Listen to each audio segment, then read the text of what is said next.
Baik, Assalamualaikum warahmatullahi wabarakatuh. Selamat pagi, selamat siang, selamat malam, teman-teman. Perkenalkan, nama saya Muhammad Wisnu Bayu Saputra dengan NPM 2420102081. Di sini saya akan membahas sedikit materi mengenai ragam transaksi pada pemerintah daerah.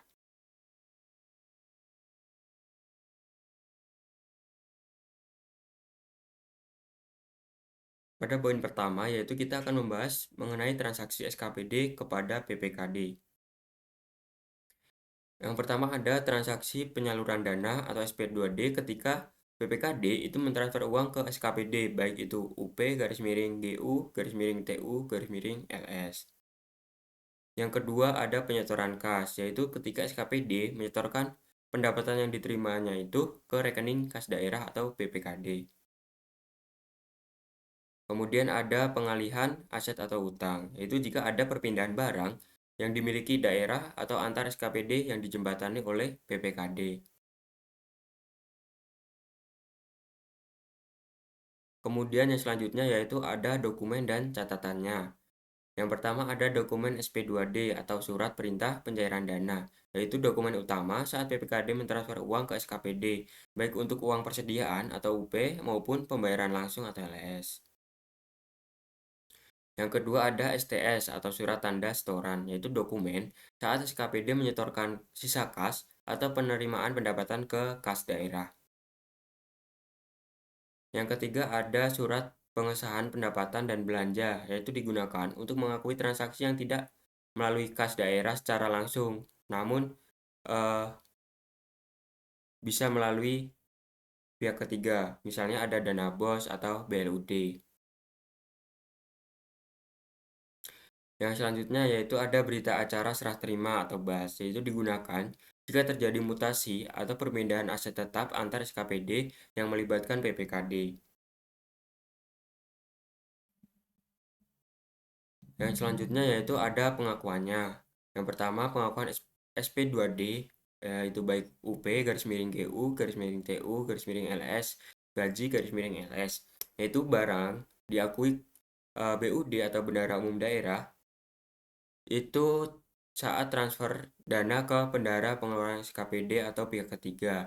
Nah, ini berarti ketika BUD itu melakukan transfer ke Bendahara Pengeluaran SKPD atau pihak ketiga dan ditandai dengan terbitnya SP2D.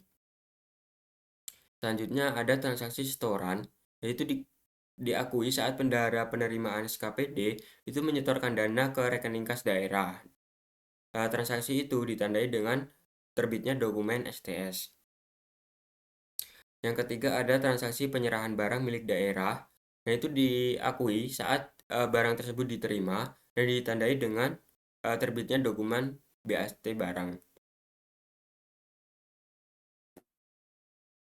Selanjutnya yaitu penjurnalan. Di sini saya hanya mengambil untuk transaksi penerbitan SP2D.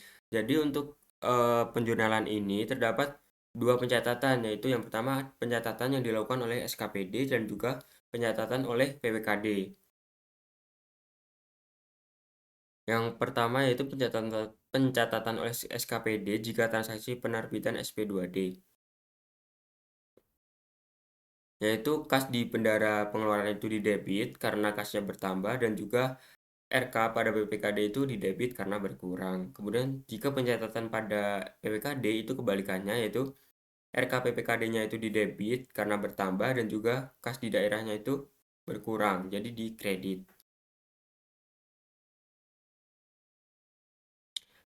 Kemudian pada poin kedua itu ada transaksi penerimaan kas. Transaksi penerimaan kas ini dibagi menjadi tiga, yaitu ada penerimaan kas dengan penagihan terlebih dahulu, kemudian ada penerimaan kas tanpa penagihan, dan yang terakhir ada penerimaan kas dari transaksi pembiayaan. Nah, yang pertama itu ada penerimaan kas dengan penagihan terlebih dahulu, yaitu penerimaan kas yang di awal itu karena ada timbulnya hak untuk menagih pendapatan pemerintah daerah yang diperoleh berdasarkan peraturan perundang-undangan. Contohnya ada pajak kendaraan bermotor, pajak reklame, dan PBB.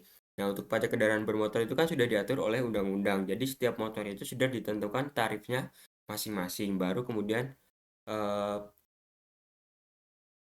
dapat ditarik menjadi penerimaan kas dengan penagihan terlebih dahulu. Kemudian yang kedua yaitu ada penerimaan kas tanpa penagihan terlebih dahulu, yaitu penerimaan kas yang diawali dengan perhitungan sendiri oleh wajib bayar dan dilanjutkan pembayaran di BUD atau bendahara umum daerah. Contohnya itu ada pajak hotel, pajak hiburan, dan retribusi parkir. Nah, karena apa? Penerimaan kas tanpa penagihan terlebih dahulu karena misal pajak hotel, jadi pihak hotel, perusahaan itu harus menghitung pendapatan dari hotelnya, kemudian tarif pajaknya berapa, baru dikalikan dan nanti baru disetorkan ke bendahara umum daerah. Kemudian yang terakhir yaitu penerimaan kas dari transaksi pembiayaan. Nah, ini berasal dari penerimaan dari pinjaman pihak ketiga, kemudian ada pencairan dana cadangan, dan lain sebagainya.